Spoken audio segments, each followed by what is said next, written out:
Okay, good morning everyone. તો આજે આપણે એક નવા ચેપ્ટર વિશે વાત કરીશું જેનું નામ છે વિદ્યુત ચુંબકીય પ્રેરણ વિશે વાત કરવાની છે.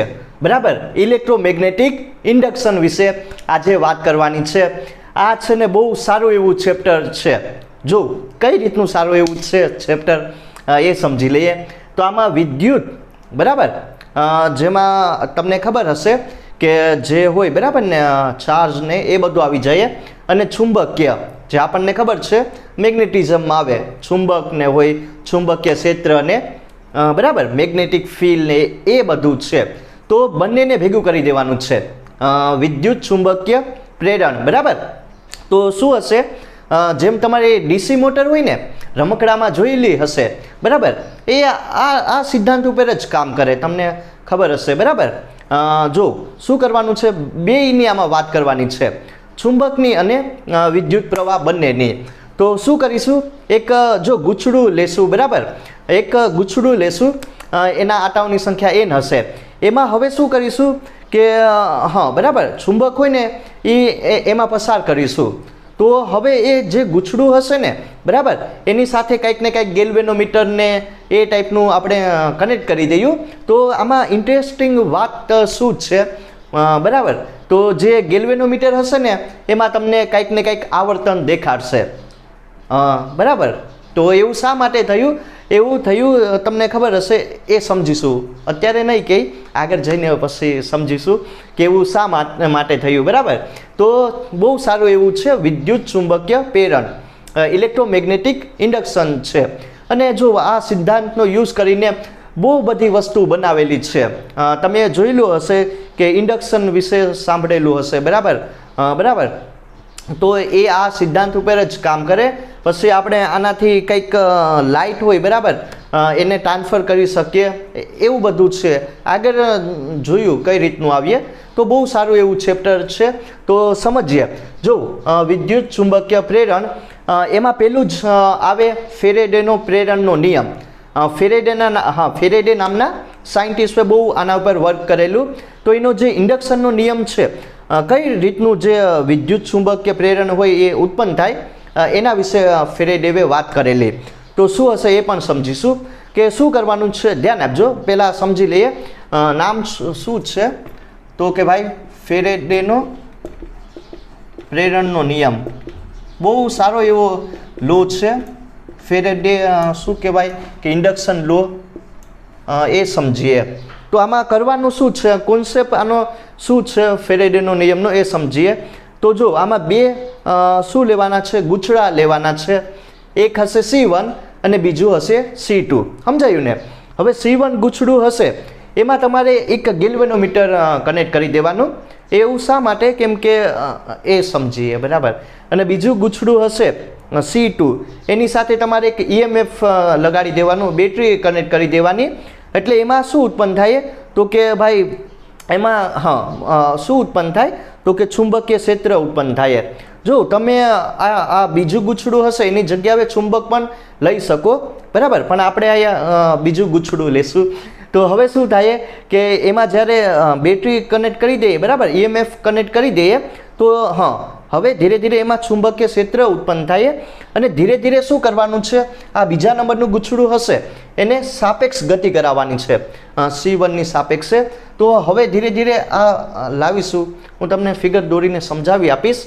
તો હવે જે તમારું C1 ગુછડું હશે એમાં જે તમારું તમે શું કહેવાય ગેલ્વેનોમીટર કનેક્ટ કર્યું, એમાં તમને આવર્તન દેખાડશે. એટલે કે C1 ગુછડું હશે એમાં શું થઈ જશે, તો કે વિદ્યુત પ્રવાહનું પ્રેરણ થાય. કોના લીધે, તો કે આ C2 ગુછડું છે એના લીધે. સમજીએ. બરાબર, બહુ સારું એવું છે. હું તમને સમજાવી આપું કઈ રીતનું હોય.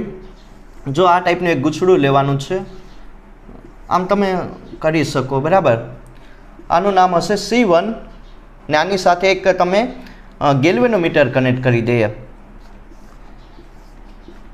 જી, બરાબર, ગેલ્વેનોમીટર કનેક્ટ કરી દઈએ. અને બીજું શું લેવાનું છે, એક C2 ગુછડું લેવાનું છે. સમજાયું ને? એકદમ સિમ્પલ. આ C1 ગુછડું હશે, આ C2 હશે. બરાબર, હવે આમાં શું તમારે કનેક્ટ કરી દેવાનું છે એક બેટરી પ્લસ માઇનસ વાળી, બરાબર, તમે કનેક્ટ કરી શકો પ્લસ માઇનસ વાળી,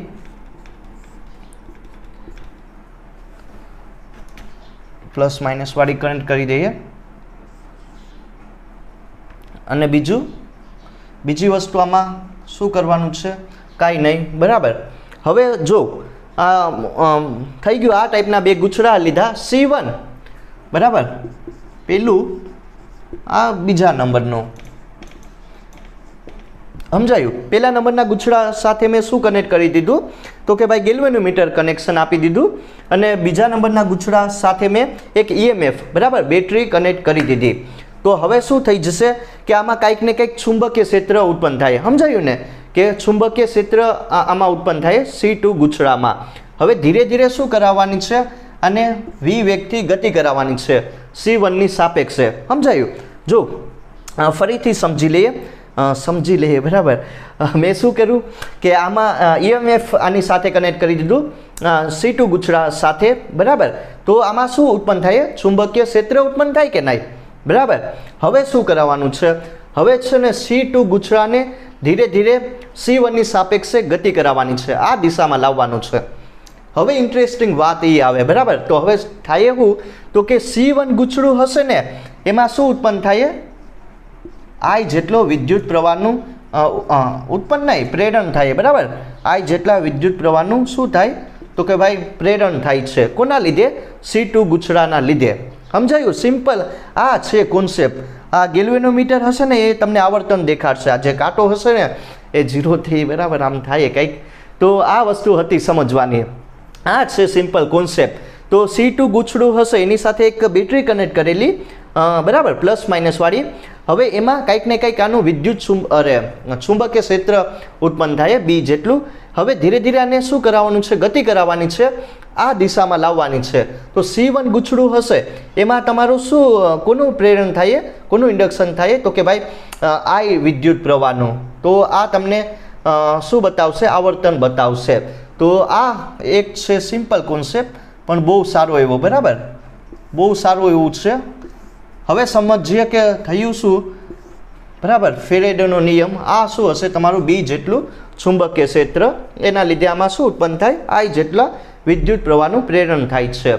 તો ફેરેડેનો નિયમ શું કહેવા માગે, જો અત્યારે તમે આ વસ્તુ કાઢી, બરાબર, C2 ગુછડું કાઢી ના એ ચુંબક પણ લઈ શકો, તોય પણ આમાં તમને શું જોવા મળશે, આવર્તન જોવા મળશે, I જેટલો વિદ્યુત પ્રવાહનું વહન થાય.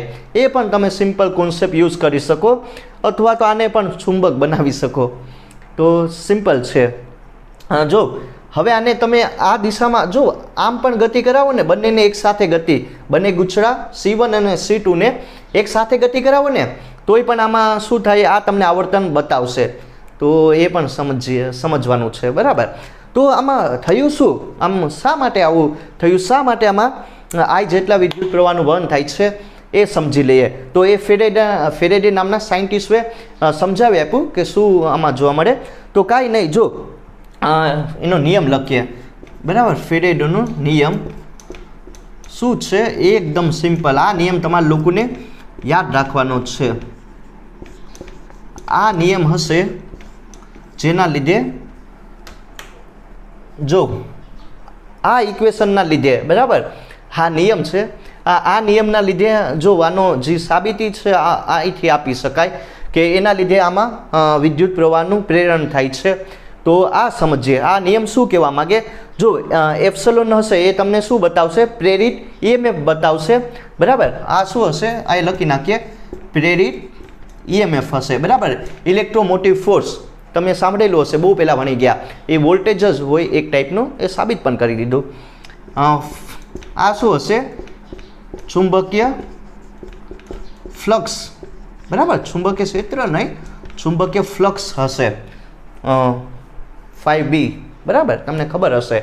તો શું કહેવા માગે કે જો આ હશે પ્રેરિત EMF ને 5B હશે તમારું ચુંબકીય ફ્લક્સ. આ નિયમનો યુઝ કરીને આને સમજીએ કે કઈ રીતનું આમાં વિદ્યુત પ્રવાહનું પ્રેરણ થાય છે. તો આ શું કહેવા માગે કે જો કોઈ બંધ ગુછડામાં, બરાબર, કોઈ બંધ ગૂંચળામાં અથવા તો કંઈક સર્કિટ હશે, બંધ ગાળો હશે, બરાબર, કોઈ બંધ ગૂંચળામાં સમજાયું, કોઈ બંધ ગૂંચળામાં ઉત્પન્ન થતું અથવા તો પ્રેરિત થતું EMF એનું મૂલ્ય કેટલું હોય? પ્રેરિત EMFનું મૂલ્ય એ ચુંબકીય ફ્લક્સના ફેરફારના સમય દર જેટલું હોય છે. એટલે કે શું કહેવા માગે કે જે ચુંબકીય ફ્લક્સ હશે, બરાબર, એમાં સમયની સાપેક્ષે કંઈક બદલાવ થાય. સમજાયું? જો સિમ્પલ સમજી લઈએ કે ચુંબકીય ફ્લક્સ હશે એમાં સમયની સાપેક્ષે કંઈક ને કંઈક ફેરફાર થાય, અથવા તો ચુંબકીય ફ્લક્સ હશે, બરાબર, એ સમયની સાપેક્ષે કંઈક ને કંઈક બદલાય, ચુંબકીય ફ્લક્સમાં કંઈક ને કંઈક બદલાવ આવે, અથવા તો બરાબર, એની વેલ્યુમાં વધારો ઘટાડો થાય, એના લીધે આ જે ગૂંચળું હશે એમાં EMF પ્રેરિત થાય. સમજાયું કે નહીં? તો આ વસ્તુ હતી સમજવાની. જો તમે આની વ્યાખ્યા પણ લખી શકો કે બંધ ગૂંચળામાં પ્રેરિત થતું EMF એનું મૂલ્ય કેટલું હોય છે? તો કે ભાઈ ચુંબકીય ફ્લક્સના ફેરફારના સમય દર જેટલું હોય છે. આ સમજાયું ને? તો આ નેગેટિવ સાઇન તમને શું બતાવશે? તો કે વિદ્યુત પ્રવાહ હશે એની દિશા બતાવશે. સમજાયું?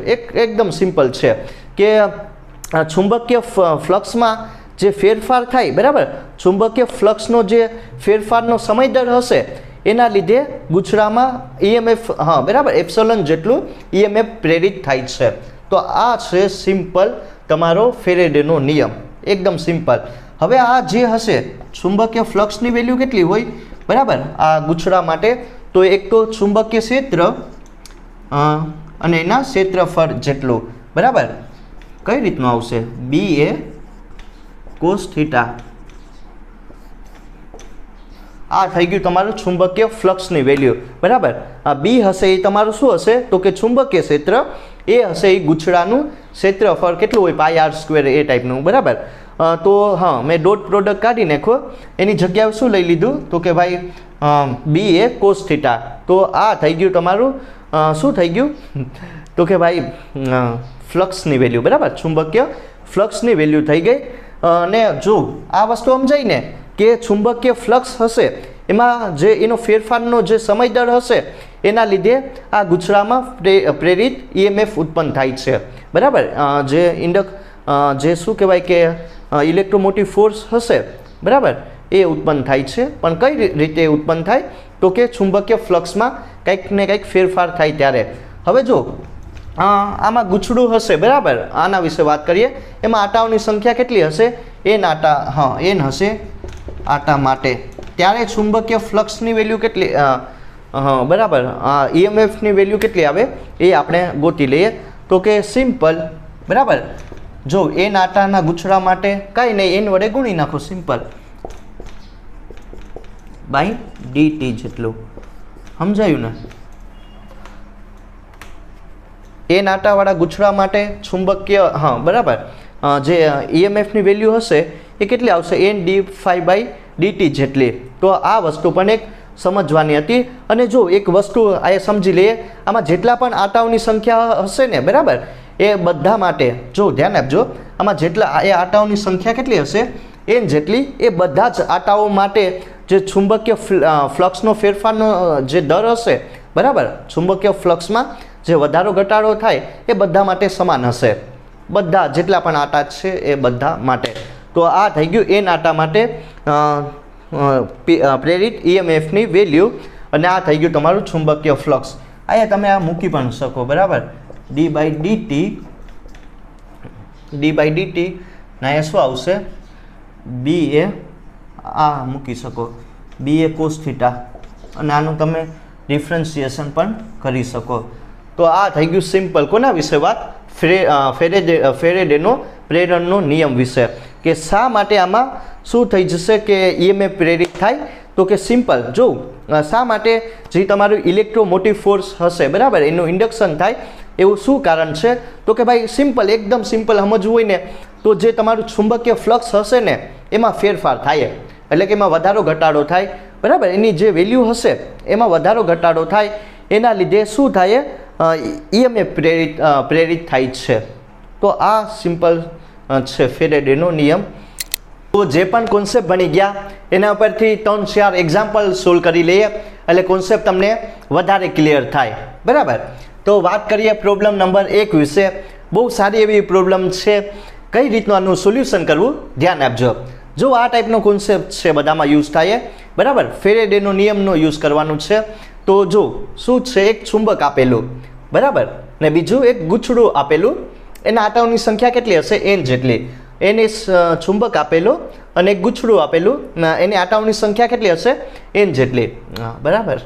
તો હવે શું કરવું કે જે ગૂંચળું હશે બરાબર એને સિમ્પલ રાખવાનું છે એમને, અને એમાંથી ચુંબક હશે એને પસાર કરવાનું છે. સમજાયું ને? કાંઈ નહીં, એક ગૂંચળું હશે એને એમને એમ રાખવાનું છે અને એમાં ચુંબક હશે એ પસાર કરવાનો છે બરાબર. ટૂંકમાં એને ગતિ કરાવવાની છે. તો હવે આપણને ખબર છે કે કંઈક ને કંઈક જે EMF હશે એ પ્રેરિત થાય આ ચુંબકની ગતિના લીધે. ચુંબકીય ફ્લક્સ હશે આનું, એ કંઈક ને કંઈક એમાં શું થાય? બદલાવ થાય બરાબર. એમાં વધારો ઘટાડો થાય અને એના લીધે આમાં જે શું કહેવાય કે EMF હશે એ પ્રેરિત થાય. તો એ છે કોન્સેપ્ટ. સમજાયું ને? જો હવે મને શું કીધું, એક વસ્તુ આપેલી કે આમાં એક સમય આપેલો 0.02 સેકન્ડ જેટલો બરાબર.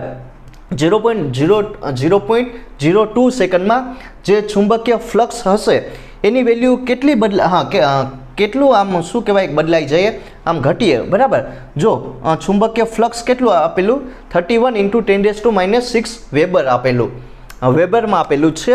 અને એ બદલાઈને કેટલું થઈ જશે? 1 × 10⁻⁶ વેબર જેટલું થઈ જાય.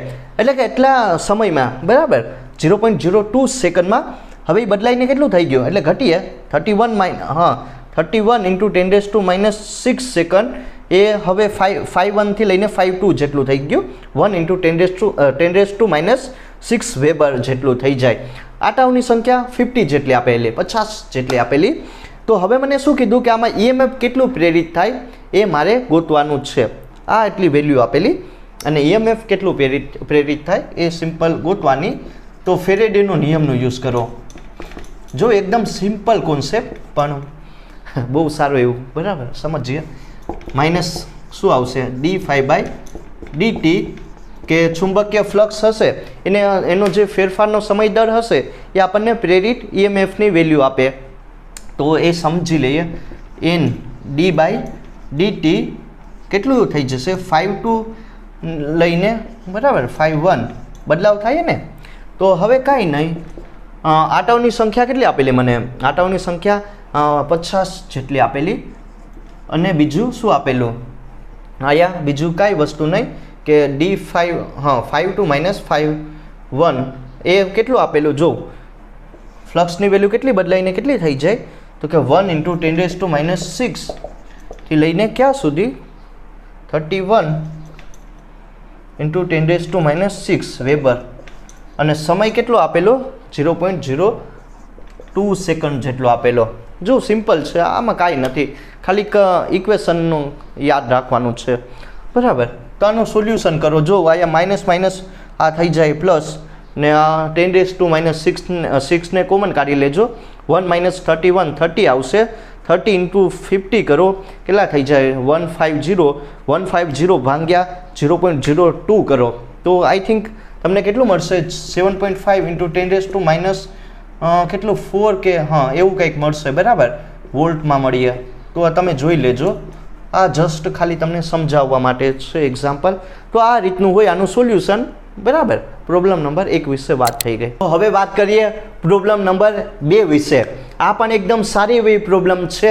કઈ રીતનું આનું સોલ્યુશન કરવું ધ્યાન આપજો. એકદમ સિમ્પલ છે બરાબર, પણ બહુ સારું એવું. જો આમાં તમને શું આપેલું? એક ચુંબકીય ફ્લક્સ આપેલું. હવે એમાં એક વિદ્યુત પ્રવાહ ધારિત ગૂંચળું લંબ હશે બરાબર. ચુંબકીય ક્ષેત્રને લંબ એ ટાઈપનું લટકાવેલું છે. સમજાયું? શું કીધું? એક ચુંબકીય ફ્લક્સ આપેલું, ચુંબકીય ક્ષેત્ર આપેલું, મેગ્નેટિક ફિલ્ડ આપેલી બરાબર. હવે એને લંબ એક વિદ્યુત પ્રવાહ ધારિત ગૂંચળું લટકાવેલું છે ચુંબકીય ક્ષેત્રને લંબ. હવે એના આટાઓની સંખ્યા n હશે. આનું ક્ષેત્રફળ a જેટલું હશે. જો આટાઓની સંખ્યા કેટલી આપેલી? 800 આપેલી. ગૂંચળાનું ક્ષેત્રફળ 0.08 મીટર સ્ક્વેર આપેલું. અને આ જે ચુંબકીય ક્ષેત્ર હશે એની વેલ્યુ કેટલી આપેલી? 4 × 10⁻⁵ વેબર પર મીટર સ્ક્વેર. આમાં એકમ આપેલો ટેસ્લામાં નથી આપેલો. હવે જો આમાં શું કીધું કે 0.1 સેકન્ડમાં 0.1 સેકન્ડમાં આ ગૂંચળું હશે બરાબર, એને કંઈક ને કંઈક રોટેશન આપવામાં આવે. પહેલાં 90થી લઈને ક્યાં સુધી, જો પહેલાં લંબ હશે, હવે રોટેશન આપીને આને કેવું કરાવવાનું છે, સમાંતર કરાવવાનું છે. એટલે ખૂણાની વેલ્યુ 0થી લઈને 90 બરાબર એ ટાઈપનું છે. તો 0થી લઈને 90 ડિગ્રી એને રોટેશન કરાવવાનું છે. સિમ્પલ, એટલી વસ્તુ સમજાય ને. આ વસ્તુ થોડીક હશે સમજવા જેવી. સમજી લઈએ કે 0.1 સેકન્ડમાં આ ગૂંચળાને રોટેશન આપવાનું છે. ક્યાંથી ક્યાં સુધી, 0થી લઈને 90 ડિગ્રી સુધી. એટલે સમાંતર, પહેલાં શું હશે, આ સમાંતર રાખેલો હશે. હવે એ એક સમય પછી 0.1 સેકન્ડમાં આ લંબ થઈ જાય છે ચુંબકીય ક્ષેત્રને. તો હવે મને શું કીધું કે આમાં ઉત્પન્ન થતું જે EMF હશે, કેટલું EMF પ્રેરિત થાય એ મારે સિમ્પલ ગોતવાનું જ છે. જો બહુ સારું એવું છે બરાબર, સમજીએ. કાંઈ નહીં, જો આમાં ફેરેડેનો નિયમનો યુઝ કરો, કાંઈ નથી આમાં. d∅dt. બીજું આપણને ખબર ચુંબકીય ફ્લક્સની વેલ્યુ કેટલી હોય, તો કે B એ cos θ જેટલી હોય. સમજાયું ને, સિમ્પલ છે. તો કાંઈ નહીં, જો d∅ dt કોના માટે, ∅2 - ∅1. સમજાયું, સિમ્પલ. તો હવે બધી કિંમત મૂકવાની છે આમાં. તો શું કરીશ, જો ફ્લક્સની વેલ્યુ મૂકો, B એ cos θ 2 બરાબર. આ બધી વસ્તુ સમાન હશે, ખૂણો બદલાય એટલે. અહીંયા આના માટે ∅1 ફ્લક્સ માટે B એ cos θ, આ B છે બરાબર 1, ને આ ડેલ્ટા t અથવા dt તમે રાખી શકો ને. ધેરફોર જો વી કેન રાઇટ એપ્સલોન એમને રાખો, જે વસ્તુ કોમન આવે એ કાઢો. B એ કોમન કાઢી નાખો, cos θ 2 - cos θ 1. સમજાયું, સિમ્પલ. ને આ સમય એમને એમ રાખો. ધેરફોર જો હવે હું શું કરીશ, ધ્યાન આપજો, -B એ એમને એમ કોસની વેલ્યુ મૂકો, પહેલાં મૂકીએ બરાબર. cos 90 ડિગ્રીથી લઈને cos 0 ડિગ્રી. સમજાયું, ડેલ્ટા t. આ વસ્તુ હતી કરવાની. હવે બસ આનું સિમ્પલ સોલ્યુશન કરો. જો એપ્સલોન એમને એમ cos 90 0 થઈ જાય, cos 0 1, તો આ માઇનસ પ્લસ એટલે B એ ડેલ્ટા t. આ વસ્તુ સમજાય ને, cos 90 0, cos 0 1 બરાબર. હવે બધી કિંમત મૂકો. B કેટલું આપેલું, ચુંબક આ પ્લસ થઈ જાય. B કેટલું આપેલું, 4 × 10⁻⁵, ને ક્ષેત્રફળ મને કેટલું આપેલું, 0.08 સેકન્ડ, મીટર સ્ક્વેર, ને સમય કેટલો આપેલો, 0.1 સેકન્ડ જેટલો. આનું સોલ્યુશન કરો એટલે 0.01 વોલ્ટ જેટલું EMF પ્રેરિત થાય. સમજાયું, સિમ્પલ. આનું મેં ખાલી સોલ્યુશન કર્યું. તો જે આ ગૂંચળું હશે એમાં કેટલું EMF હશે, ઇલેક્ટ્રોમોટિવ ફોર્સ, એ શું થાય, પ્રેરિત થાય 0.01 વોલ્ટ જેટલું. તો આ વસ્તુ હતી સમજવાની. આનું સિમ્પલ સોલ્યુશન બરાબર. આનો કોન્સેપ્ટ છે રો યુઝ કરવાનો, અને આ જવાબ આવી જાય બરાબર. વાત કરીએ એક નેક્સ્ટ પ્રોબ્લેમ વિશે, પ્રોબ્લેમ નંબર 3 વિશે વાત કરીએ. આ પણ એકદમ સારી એવી પ્રોબ્લેમ છે. કઈ રીતનું આનું સોલ્યુશન કરવું, ધ્યાન આપજો. આ ટાઈપનું એક તમને બંધ ગૂંચળું આપેલું, સર્કિટ ટાઈપનું આપેલું છે. જો આ ટાઈપની બહુ બધી પ્રોબ્લેમ તમારી JEE નીટ ને બીજી કોમ્પિટિટિવ એક્ઝામમાં આવશે, તો ધ્યાન આપજો કઈ રીતનું આનું સોલ્યુશન કરવું. જો શું કીધું કે એક બંધ ગૂંચળું આપેલું, સમજાયું, એક બંધ ગૂંચળું આપેલું સર્કિટ હશે, બંધ કરી દઈએ આને બરાબર, એટલે વિદ્યુત પ્રવાહનું વહન થાય. હવે શું કીધું કે R હશે. જો આમાં એક અવરોધ લગાડેલો જેનું મૂલ્ય કેટલું હશે, R જેટલું, અને I જેટલો આમાંથી વિદ્યુત પ્રવાહનું વહન થાય બરાબર, એટલો કરંટ આમાંથી ફ્લો થાય છે. હવે જે અવરોધ હશે એ મને કેટલો આપેલો, તો કે ભાઈ 20 ઓહમ જેટલો આપેલો. અને જો ફ્લક્સ હશે બરાબર, આમાં કંઈક ને કંઈક ફ્લક્સ હશે, ચુંબકીય ફ્લક્સ, એ 0.25 સેકન્ડમાં કેટલું બદલાશે, તો કે 8, જો આ વેલ્યુ આપેલી 8t² - 90 + 5 જેટલી બરાબર. તો હવે મને શું કીધું કે જે આમાં કરંટ ફ્લો થાય છે સર્કિટમાં, એની વેલ્યુ કેટલી હોય એ મારે સિમ્પલ ગોતવાની છે. સમજાયું, જો એટલી વસ્તુ આપેલી, અવરોધ આપેલું 20 ઓહમ, 0.25 સેકન્ડમાં જે ચુંબકીય ફ્લક્સ હશે એ બદલાઈને કેટલું થઈ જશે, 8t² - 90 + 5 જેટલું. તો આમાંથી કેટલો કરંટ ફ્લો થાય એ સિમ્પલ વેલ્યુ મારે ગોતવાની છે.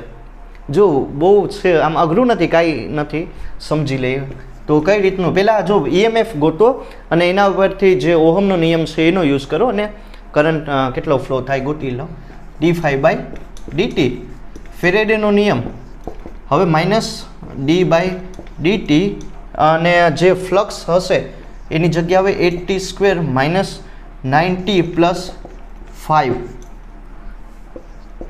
ડિફરન્સિએશન કરો, સિમ્પલ એ જ છે, બરાબર. 8 ને 2 આનું શું થઈ જશે, બરાબર. આનું શું કરો વિકલન, તો 2 આયા આવશે એટલે માઇનસ આ એમને એમ રાખો 16t², બરાબર. આમ થાય ને -9 ને t નું 1 ને 5 નું 0. સિમ્પલ મેં શું કરું, ખાલી આનું ડિફરન્સિએશન કરેલું છે. તો માઇનસ આ એમને એમ રાખો 16 ને સમય કેટલો આપેલો 0.25 ને આ 9. બસ હવે આનું ખાલી માઇનસ આયા ગુણી નાખો એટલે તમને ફ્લક્સની વેલ્યુ કેટલી મળશે, 5 વોલ્ટ જેટલી.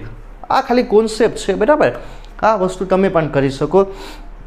તો હવે આપણને ખબર કે EMF એટલે શું થઈ જાય કે IR જેવું થાય ને, બરાબર. અહીંયા યુઝ કરો VI એટલે RI, બરાબર. તો હવે મારે આમાં કરંટની વેલ્યુ ગોતવાની, ε/R ઓહમનો નિયમ યુઝ કરો. I એમ નેમ એપ્સલોન કેટલું આપેલું મને, એપ્સલોન આમાં 5 મળ્યું ને, અને બીજું આ તમને શું મળ્યું, અરે અવરોધ કેટલો આપેલો 20 ઓહમ જેટલો. આનું શું કરો ભાંગાકાર, શું થઈ જાય 1/4, 1/4 કરો એટલે કેટલું આવશે 250 × 10⁻³ એમ્પિયર. આ સોલ્યુશન તમે કરી શકો. 250 × 10⁻³ એમ્પિયર મિલી એમ્પિયરમાં કરી દો, કંઈ વાંધો, આમ થઈ જાય ને 250 મિલી એમ્પિયર જેટલો. તો આમાંથી જે કરંટ ફ્લો થાય એ કેટલો થઈ જશે, કેટલો થાય ફ્લો 250 મિલી એમ્પિયર જેટલો. આ છે આનું સિમ્પલ સોલ્યુશન. આ બહુ સારું એવું એક્ઝામ્પલ હતું, તો ધ્યાન આપજો, બરાબર. હવે વાત કરીએ પ્રોબ્લેમ નંબર 4 વિશે. જો બહુ સારી એવી પ્રોબ્લેમ છે, જો કઈ રીતનું હું સોલ્યુશન કરું ધ્યાન આપજો. આમાં તમને એક ચુંબકીય ક્ષેત્ર આપેલું B જેટલું.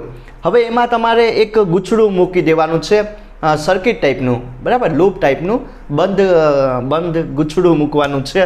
હવે એમાં એક અવરોધ લગાડવાનું જેનું મૂલ્ય R જેટલું હશે, આટાઓની સંખ્યા N હશે અને ક્ષેત્રફળ કેટલું હશે A જેટલું. સમજાયું ને. એક ચુંબકીય ક્ષેત્રમાં તમારે એક શું કહેવાનું, I જેટલું વિદ્યુત પ્રવાહ ધારિત ગૂંચળું મૂકી દેવાનું છે, અવરોધ R લગાડવાનો અને એમાંથી I જેટલા વિદ્યુત પ્રવાહનું વહન થાય, આટાઓની સંખ્યા N હશે, ક્ષેત્રફળ A જેટલું છે. અવરોધ કેટલો આપેલો મને 100 ઓહમ આપેલો, આટાઓની સંખ્યા 20 છે, ક્ષેત્રફળ તમને અહીંયા 25 સેન્ટીમીટર² આપેલું. મીટર સ્ક્વેરમાં તમે એને કન્વર્ઝન કરી શકો, બરાબર. 10⁻⁴ થઈ જાય ને. હવે એક બીજું આમાં વસ્તુ આપેલી, જો આ ચુંબકીય ફ્લક્સ નહીં આપેલું પણ ચુંબકીય ક્ષેત્રનો ફેરફારનો સમય દર આપેલો, બરાબર. કે આ ચુંબકીય જે શું કહેવાય કે ક્ષેત્ર હશે, બરાબર, મેગ્નેટિક ફિલ્ડ એ સમય સાથે કંઈક ને કંઈક બદલાશે. એ કેટલો, એમાં કેટલો બદલાવ થાય તો 1000 જેટલો થાય. જો 1000 ટેસ્લા પર સેકન્ડ આપેલો. તો હવે મને શું કીધું કે જે તમારું આ ગૂંચળું હશે એમાંથી કેટલા વિદ્યુત પ્રવાહનો ફ્લો થાય, કેટલો કરંટ આમાંથી થાય, બરાબર, વહન કે ચુંબકીય ક્ષેત્રમાં સમયની સાપેક્ષે એટલો બદલાવ આવે. તો એ મારે ગોતવાનું. સિમ્પલ ફેરેડેનો નિયમનો જ યુઝ કરવાનો છે. N dϕ/dt વાળો યુઝ કરો નિયમ. સમજાયું? તો કાંઈ નહીં. હવે શું કરવાનું છે, N એમને એમ રાખો, dt એમને એમ ને ફ્લક્સ એટલે આપણને ખબર શું થઈ જાય, ફ્લક્સની વેલ્યુ ખબર B એ cos θ જેટલી થઈ જાય ને, બરાબર. B એ cos θ પણ આ સમાંતર હશે એટલે cos 0 1, બરાબર. એટલે ડાયરેક્ટ હું શું લખું તો કે કાંઈ નહીં B એ લખી નાખું. સમજાયું? મેં બીજું કાંઈ નહીં કર્યું. હવે શું કોમન કાઢી લઈશ આમાંથી, જે કોન્સ્ટન્ટ વેલ્યુ હોય એ કોમન કાઢી લઉં. એ ના બદલાય, બરાબર. આનું ક્ષેત્રફળ ફિક્સ આપેલું તો બદલાશે શું, ખાલી dB/dt. સમજાયું? બસ હવે ખાલી આમાં શું કરવાની છે, વેલ્યુ મૂકો. મેં કાંઈ નહીં કર્યું, બરાબર. એપ્સલોન એમને એમ રાખો. આટાઓની સંખ્યા મને કેટલી આપેલી, કેટલી 20. બીજું શું આપેલું, ક્ષેત્રફળ કેટલું આપેલું મને 25 અને તમે ડાયરેક્ટ કેમાં કન્વર્ઝન કરી નાખવાનું છે તો કે મીટર સ્ક્વેરમાં, બરાબર. તો 1 સેમી એટલે 10⁻², પણ અહીંયા સ્ક્વેર છે, બરાબર, એટલે 10⁻⁴. બીજું શું વસ્તુ આપેલી તમને અહીંયા જો ચુંબકીય ફ્લક્સ ચુંબકીય ક્ષેત્રનો ફેરફારનો સમય દર આપેલો, એ ટેસ્લા એટલું સેકન્ડમાં આપેલું, બરાબર. હવે બીજું કાંઈ નહીં આપેલું. તો હવે આનું સોલ્યુશન કરો તો તમને એપ્સિલોન કેટલું મળશે? 50 વોલ્ટ જેટલું મળે, બરાબર. એપ્સિલોન કેટલું મળશે? 50 વોલ્ટ જેટલું. જો આ ખાલી સિમ્પલ કેલ્ક્યુલેશન છે, તમે કરી શકો. હવે મારે શું ગોતવાનો? કરંટ કેટલો ફ્લો થાય એ મારે ગોતવાનો છે. તો અહીંયા યુઝ કરો ઓહમનો નિયમ. I કેટલું આવશે? ε/r. I એમને એપ્સિલોન 50 અને અવરોધ કેટલું મને અહીંયા આપેલું? 100 જેટલું, બરાબર. તો અહીંયા જો બરાબર ε/r કંઈ ભૂલ કરી કે મેં? નહીં. તો I એમને 5/10 કરો એટલે 0.5 એમ્પિયર. તમે મિલીમાં પણ આને કન્વર્ઝન કરી શકો કરવું હોય તો એટલું આવશે. તો આ છે સિમ્પલ. અહીંયા મને જો ડાયરેક્ટ અહીંયા ચુંબકીય ફ્લક્સની વેલ્યુ નહીં, ચુંબકીય ક્ષેત્રમાં ફેરફારનો સમય દર આપેલો, એના ઉપરથી મેં એપ્સિલોનની વેલ્યુ ગોતી લીધી, બરાબર. કે EMF કેટલું પ્રેરિત થાય એ પહેલાં 50 વોલ્ટ જેટલું, અને ઓહમનો નિયમનો યુઝ કરો. I એમને રાખો ε/r. એપ્સિલોન EMF આપેલું અને બીજું R આપેલું. તો મને કરંટની વેલ્યુ કેટલી આમાં મળશે? 0.5 એમ્પિયર જેટલો. તો એટલો કરંટ આમાંથી ફ્લો થાય છે. આ એકદમ સિમ્પલ એક્ઝામ્પલ, પણ બહુ સારું એવું.